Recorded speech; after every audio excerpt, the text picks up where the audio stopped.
नमस्कार साथियों, स्वागत है आपका एक बाइट चैनल पे। और इस वीडियो में हम प्रीवियस ईयर क्वेश्चंस डिस्कस करने वाले हैं क्लास 12 मैथ्स का। और टॉपिक है इस वीडियो का डिटर्मिनेंट्स। डिटर्मिनेंट्स के जितने भी क्वेश्चंस एनुअल एग्जाम 2022 में आए हैं वो सारा हम लोग इसमें बात करेंगे। तो चलिए शुरू करते हैं। सबसे पहले जो है ऑब्जेक्टिव क्वेश्चंस होता है, और टोटल ऑब्जेक्टिव क्वेश्चंस आप देख सकते हैं ये लगभग 3 आया था इस बार। और उसके बाद एक शॉर्ट आंसर टाइप और एक लॉन्ग आंसर टाइप क्वेश्चंस आया था। तो टोटल आप ये जो है ये 5 मार्क्स का क्वेश्चन था, ये जो है ये 2 मार्क्स का क्वेश्चन था, और 3 ऑब्जेक्टिव थे, तो ये टोटल 3 मार्क्स का ऑब्जेक्टिव था। तो टोटल रफली 10 मार्क्स आपका इससे एग्ज़ाम में आया हुआ है, ठीक है। और प्रीवियस ईयर्स के क्वेश्चंस में भी लगभग 10 मार्क्स डिटर्मिनेंट टॉपिक से होता ही होता है। तो इसीलिए ये इंपॉर्टेंट है, अगर आप इस टॉपिक को कवर अप करते हैं तो आप 10 मार्क्स आपके पक्के आएंगे एग्जाम में, ठीक है। तो चलिए शुरू करते हैं। सबसे पहले ध्यान देने वाली बात यह है कि ऑब्जेक्टिव क्वेश्चंस को सॉल्व करने के लिए आपको हमेशा डिटर्मिनेंट के प्रॉपर्टीज़ का यूज़ करना है। डिटर्मिनेंट का जो है जो प्रॉपर्टीज़ हैं वही यूज करके काम होना है ऑलमोस्ट आपको, मोस्ट ऑफ द टाइम, ठीक है। डिटर्मिनेंट का क्या कहते हैं, प्रॉपर्टीज़।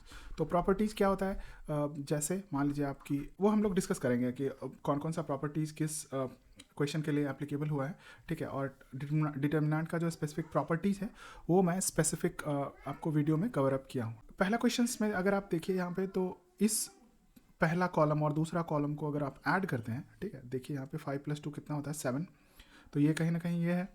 और आप ये भी चेक करके देख सकते हैं कि 3 में -6 में -8 ऐड करेंगे तो -2 आएगा, और 3 में 5 ऐड करेंगे तो 8 आएगा। तो मतलब क्या है कि पहले इसमें क्या कौन सा प्रॉपर्टीज़ लगाएंगे, C1 ये कॉलम 1 होता है, ये कॉलम 2 होता है, ये कॉलम 3 होता है। उसी तरह से ये रो 1 होता है, ये रो 2 होता है, और ये रो 3 होता है, ठीक है। तो मैंने बोला कि C1 कॉलम 1 को चेंज करना है, तो इसको हम ऐसे लिखते हैं। और चेंज करके किससे रिप्लेस करना है, C1 + C2 से, ठीक है। अब ये प्रॉपर्टीज़ आप लगाइए और देखिए डिटर्मिनेंट का क्या वैल्यू आता है। तो डिटर्मिनेंट का वैल्यू आएगा 2 + 5, 6 - 8 और 3 + 5, 7। और नेक्स्ट जो दूसरा कॉलम है उसको हम लोग एज इट इज़ लिख देंगे 5 - 8 और 5। और तीसरा कॉलम है 7 - 2 -2 और नीचे में 8, ठीक है। तो अब देखिए इसको सॉल्व कैसे करेंगे, तो सॉल्व करेंगे तो क्या आएगा, ऐसे लिखिए। तो 2 + 5 7 आया, 6 - 8 जो है -2 आया, और 3 + 5 करेंगे तो 8 आएगा, ठीक है।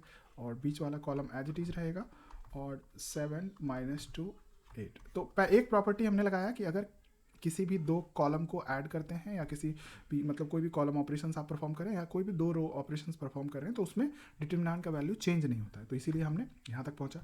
अब देखिए, अब अगला प्रॉपर्टी ये लगेगा कि अगर कोई दो कॉलम सेम हो या कोई दो रो सेम हो किसी डिटर्मिनेंट का, तो उसका वैल्यू 0 आता है। तो प्रॉपर्टीज़ क्या है, C1 = C3।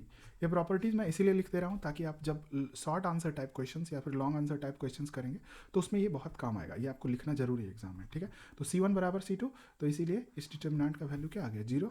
और ऑप्शन क्या आ गया आपका, A, ठीक है। एक अगला क्वेश्चन हम लोग देखते हैं। अगला क्वेश्चन में आप देखिएगा कि 4 1 3 है, ठीक है।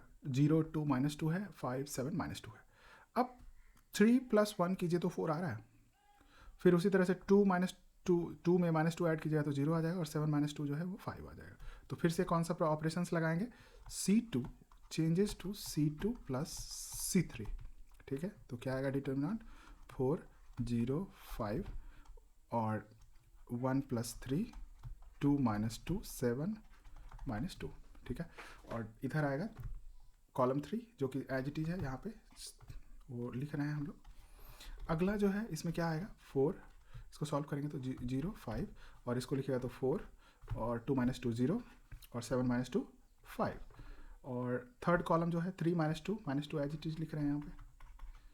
तो फिर से कौन सा प्रॉपर्टी लगेगा, C1 = C2, ठीक है। तो ये प्रॉपर्टी बराबर है, इसीलिए इस डिटर्मिनेंट का वैल्यू क्या हो जाएगा, 0। दो कॉलम बराबर है, तो दो कॉलम के अगर सारे वैल्यूज बराबर हैं तो वो डिटर्मिनेंट का वैल्यू ओवरऑल 0 हो जाता है, ठीक है। तो ये दोनों भी आपका 0 आ गया। चलिए अगला। अब अगला जो है इसमें अगर आप ऑप्शन ही देखिएगा तो इसमें कहीं ना कहीं 0 नहीं है, लेकिन इस डिटर्मिनेंट को सॉल्व करने के लिए हम लोग कुछ ना कुछ थोड़ा सा और ट्रिक लगाएंगे, ठीक है, ताकि हमें 0 मिले। हमारा कोशिश यही रहेगा कि हमको जितना ज़्यादा से ज़्यादा जीरो मिले सॉल्व करने के लिए। तो अब देखिए थोड़ा सा गौर से देखिएगा कि 5 में -3 जोड़ रहे हैं तो 2 आ रहा है, ठीक। 5 में -3 जोड़े तो 2 आया, ठीक है। तो हम क्या करेंगे, और उसमें 2 में 2 घटा देंगे तो 0 आ जाएगा, ठीक है। तो हम क्या करते हैं, कॉलम C3 को चेंज करेंगे। C3 को क्या कर रहे हैं चेंज करके, C3 प्लस C2 ये दोनों कॉलम को जोड़ना है, -C1, ठीक है। प्रॉपर्टी वही है कि किस डिटर्मिनेंट के किसी भी कॉलम्स पे रो या कॉलम ऑपरेशन करेंगे तो वैल्यू सेम रहेगा। तो 2 कॉलम को जोड़ के पहले वाले को घटा रहे हैं, तो चलिए लिखिए इसको, ठीक है। तो पहला 2 कॉलम एज इट इज हमने लिख दिया, पहला कॉलम 261, दूसरा कॉलम -305। अब ये ऑपरेशंस क्या क्या कर रहे हैं, C3 तो 5 प्लस है लेकिन प्लस C2 है तो इसमें टर्म आया -3, और फिर -C1 है तो -2 आ गया। ध्यान से लिखिएगा, 4 प्लस 0 -6, -7 प्लस 5 -1, ठीक है। तो अब आपका क्या आया डिटर्मिनेंट, जो डिटर्मिनेंट बन रहा है वो बन रहा है 261 -305। अब इसको सॉल्व कीजिए, 5 में से ये तो कट ही गया, ये 0 ही हो गया, तो ये 0 लिख दिया हमने, ठीक है। तो ये 0 होने के बाद हमने क्या किया, आगे जो है ये -2 आएगा, और ये आ गया आपका 5 -2 -1 -3, ठीक है।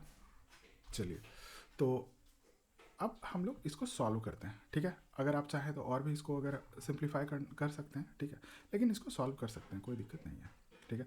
तो सॉल्व कीजिए। तो पहला जो है एलिमेंट हम लोग लेंगे 2, तो 2 क्या है, पॉजिटिव है इसका साइन, हम लोग साइन के साथ लेते हैं 2। अब 2 लेंगे तो इसका हम लोग क्या निकालते हैं, हम लोग इसका निकालते हैं हमेशा, ये आप रो ख़त्म कर दीजिए और ये कॉलम ख़त्म कर दीजिए, तो ये वाला बचा, तो 2 के साथ क्या करेंगे 0 5 -2 -3, ठीक है। अब अगला आया, ये है -3 था, ठीक है। तो अगला है -3 और इसका साइन -3 है तो वो आ गया +3, ठीक। अब बचा क्या, ये पहला रो ख़त्म कर दीजिए और दूसरा कॉलम ख़त्म कर दीजिए, तो बचा 6 1 -2 -3, और तीसरा एलिमेंट 0 ही है तो उसको लेने का ज़रूरत नहीं है। ये जो 3 था ये आपका मार्क्स था, ठीक है। चलिए तो हमें क्या करना है, इसको आप काट दीजिए, 2 इंटू 0 इंटू -3 0, और माइनस इंटू -10 तो वो हो गया माइनस इंटू -10, ठीक है, +3। ये ऐसे सॉल्व करते हैं हम लोग। 2 ऑर्डर का डिटर्मिनेंट ABCD अगर है तो इसका वैल्यू क्या आता है, इसको गुना कीजिए और A इंटू डी, और फिर इसको गुना कर दीजिए BC, लेकिन घटा के लिखेंगे, ठीक है। तो वही किया हमने। चलिए +3 इंटू इसमें देख लीजिएगा, इसको इससे गुना कीजिए तो 6 इंटू -3 कितना हो गया -18, उसके बाद माइनस ऑफ 2 इंटू -1 कितना हो गया, तो माइनस ऑफ -2, ठीक है, ब्रैकेट। तो टोटल इसमें आ जाएगा 2 इंटू 10 प्लस 3 इंटू -16, ठीक। तो हो गया टोटल 20 -48 इक्वल्स टू -28, ठीक है। तो ऑप्शन आ गया आपका डी, ठीक है। ये थोड़ा सा मतलब सॉल्व करना पड़ेगा, लेकिन याद रखिए अगर आप कोई भी प्रॉपर्टी आप लगाते हैं तो सिंप्लीफाई होता है डिटर्मिनेंट, और डिटर्मिनेंट को सॉल्व चाहे आप शॉर्ट आंसर का क्वेश्चन कीजिए या लॉन्ग आंसर का या ऑब्जेक्टिव, प्रॉपर्टीज मोस्टली लगाना ही लगाना है, ठीक है। चलिए अब हम short answer type question discuss करेंगे। शॉर्ट आंसर टाइप जो है, पहला क्वेश्चन ये था, इसको भी थोड़ा सा आप गौर कीजिएगा। तो 12 और 11 को जोड़ते हैं ना तो ये आता है 23, उसी तरह से 10 और 26 को जोड़ते हैं तो आता है 36, और इन दोनों को जोड़ते हैं तो आता है 63, ठीक है। तो क्या करेंगे, आप लिखिएगा पहले तो वैल्यू, अब ये तो क्वेश्चन है, आप आंसर लिखिएगा कि डिटर्मिनेंट जो भी है बराबर 23 12 11 36 10 26 63 26 37, ठीक। अप्लाइंग प्रॉपर्टी, ठीक है, C2 changes to C2 plus C3, बस, ठीक है। और यहाँ पे लिखिएगा फिर बराबर 23 36 63 12 प्लस 11 10 प्लस 26 26 प्लस 37, ठीक है। ये स्टेप लिखने से ये होगा कि एग्जामिनर को लगेगा कि हाँ आप कहीं से कॉपी नहीं किए, आपने जो बोला वही कर रहे हैं। जैसे C2 changes to C2 plus C3, तो C2 प्लस C3 हमने यहाँ पे लिख दिया, ठीक है। आगे क्या हो जाएगा, 23 36 63 23 36 63, ठीक है, और 11 26 एंड 37, अब यहाँ पे एक और लिखेगा property, since C1 equals to C2, या फिर इसको ऐसे लिखेगा, एलिमेंट्स ऑफ C1, मतलब जो सारा एलिमेंट कॉलम 1 का है और जो कॉलम 2 का एलिमेंट है वो दोनों बराबर है, इसीलिए value of determinant will be 0, इस तरह से लिखिएगा। हेंस आंसर जो है वो 0 आंसर है, ऐसे करके आप लिख दीजिए, ठीक है। तो 0 आपका इसका आंसर आएगा, ठीक है। चलिए आगे वाला क्वेश्चन ये 5 मार्क्स का है, ठीक है। ये 5 मार्क्स का होता है और ये थोड़ा सा ट्रिकी क्वेश्चन है, इसमें प्रॉपर्टीज ही लगेगा तभी आसानी से बनेगा, नहीं तो गुना करने में कहीं ना कहीं कैलकुलेशन मिस्टेक आपसे हो जाएगा, ठीक है। तो चलिए शुरू करते हैं। अब प्रॉपर्टीज लगाना कौन सा वाला है ये देखना है हमें, ठीक है। तो एक प्रॉपर्टी होता है कि अगर किसी रो या कॉलम में किसी आप एलिमेंट से मल्टीप्लाई करते हैं, ठीक है, तो उसका जो डिटर्मिनेंट का वैल्यू है वो उतना से मल्टीप्लाई हो जाता है, ठीक है। तो हमें ये देखना है इसमें कि कुछ मल्टीप्लाई कर सकते हैं क्या, ठीक है। एक तो ये सोच सकते हैं कि हम सब में ABC वाला टर्म ऐसा कुछ लगा दें, लेकिन फिर स्क्वायर वाले टर्म का क्या होगा, ठीक है। तो हम क्या करते हैं, आप इमेजिन कीजिए कि इस पहले कॉलम में देखिए सेकेंड एलिमेंट जो था, सेकेंड रो का फर्स्ट एलिमेंट ये और ये दोनों में ए तो कॉमन है। उसी तरह से इस तरह का एलिमेंट को देखेगा तो इसमें बी तो कॉमन है, इस तरह के, और थर्ड में सी तो कॉमन है। तो क्या कीजिए, C1 को प्रॉपर्टी जो है ऐसा लगाइए कि C1 changes to A into C1, फिर से C2 changes to B into C2 and C3 changes to C into C3, ठीक है। ये छोटा सी है, ये बड़ा सी है, ठीक है। अब होगा क्या इससे, देखिए, तो जब भी हम किसी एलिमेंट से मल्टीप्लाई करते हैं डिटर्मिनेंट को, तो उतना से भाग भी देना पड़ता है। तो A से भाग देंगे, फिर B से भाग देंगे, फिर C से, ठीक है। तो होगा क्या, A इंटू A² प्लस 1 आएगा, फिर नीचे में A² B आएगा, फिर नीचे में A² C आएगा। पहला कॉलम ये ऑपरेशन हमने कर दिया। दूसरा ऑपरेशन है B से मल्टीप्लाई कीजिए कॉलम 2 को, तो AB² हो गया, B इंटू B² प्लस 1 हो गया, अब B² C हो गया, ठीक।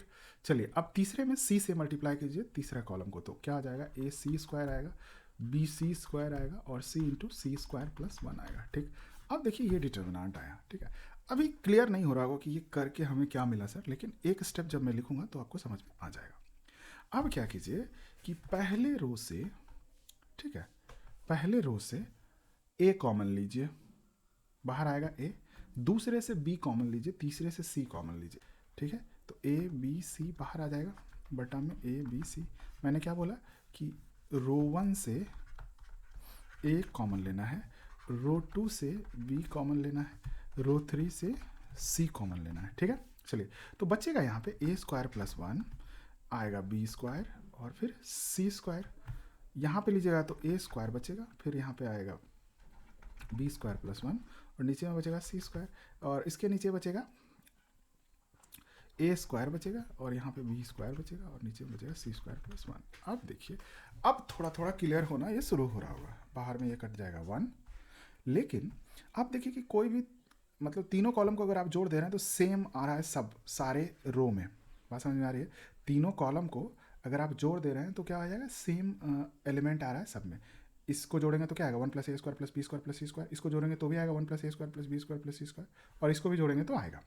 तो क्या कीजिए, लिखिए C1 changes to C1 plus C2 plus C3, और ये प्रॉपर्टी ये करने से भी डिटर्मिनेंट का कोई वैल्यू नहीं बदलता है, ठीक है। तो इसको लिखिए, आएगा कुछ इस तरह का आपका, ठीक है, आएगा 1 + A² plus B² plus C², दूसरे वाले में भी आएगा 1 + A² plus B² plus C², और तीसरे वाले में भी आएगा 1 + A² plus B² plus C², ठीक है।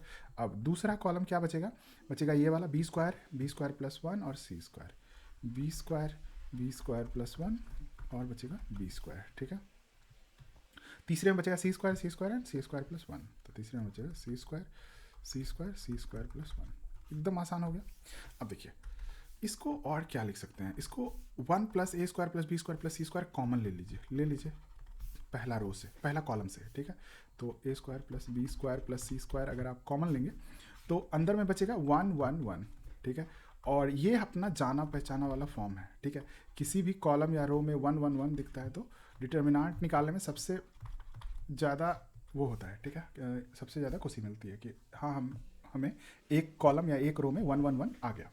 अब देखिए होगा क्या इससे, अब करते क्या है इसमें, देखिए, आपको मैं ऑपरेशंस लिख दे रहा हूँ कि R3 को R3 माइनस R1 कीजिए, ठीक है, और R2 को भी R2 माइनस R1, ये हो जाएगा 1 प्लस ए square plus B square plus सी स्क्वायर इनटू, अब देखिए ऑपरेशंस कीजिए तो पहला रो एज इट इज रहेगा 1 बी स्क्वायर और ये सी स्क्वायर, दूसरा रो में बचेगा 0 1 और 0, तीसरा रो में बचेगा 0 0 1, ठीक है। अब देखिए किसी रो या कॉलम में 2 जीरो, जिस रो या कॉलम में ज़्यादा जीरो रहेगा वहाँ से शुरू करेंगे ऑपरेशन करना, ठीक है। 1 plus A square plus B square plus C square as it is रहेगा, ठीक है। अब क्या करेंगे, इसको लिया हमने तो 1 इंटू बचा हुआ मैट्रिक्स, सॉरी बचा हुआ जो है वो क्या रहेगा ऑपरेशन 1 0 एंड 0 1, तो इसको आप सॉल्व कीजिएगा तो आएगा 1 प्लस ए square plus B square plus सी स्क्वायर इंटू 1 इंटू 1 1 माइनस 0, तो आंसर आ जाएगा आपका 1 प्लस ए square plus B square plus सी स्क्वायर, ठीक है। ये आपका आ गया आंसर। तो ये क्वेश्चन थोड़ा सा ट्रिकी था, लेकिन ये आप मतलब ये 5 मार्क्स का भी क्वेश्चन है तो ये ट्रिकी होना बनता है, ठीक है। तो इस तरह से आप ये क्वेश्चन भी सॉल्व कर सकते हैं। हमेशा एग्जाम में एक क्वेश्चन डिटर्मिनेंट का 5 मार्क्स का लॉन्ग आंसर में आता ही आता है, ठीक है। तो आज के इस वीडियो में इतना ही। होप आपको ये वीडियो पसंद आया हो, और अगर आप इस चैनल पर पहली बार आए हैं तो इस चैनल को सब्सक्राइब करें और इस वीडियो को लाइक करें, और हमें ज़रूर बताएं अगर आपको किसी भी क्वेश्चंस में डाउट हो, या फिर आपको ये वीडियो कैसा लगा ये कमेंट करके हमें ज़रूर बताएं। Thank you.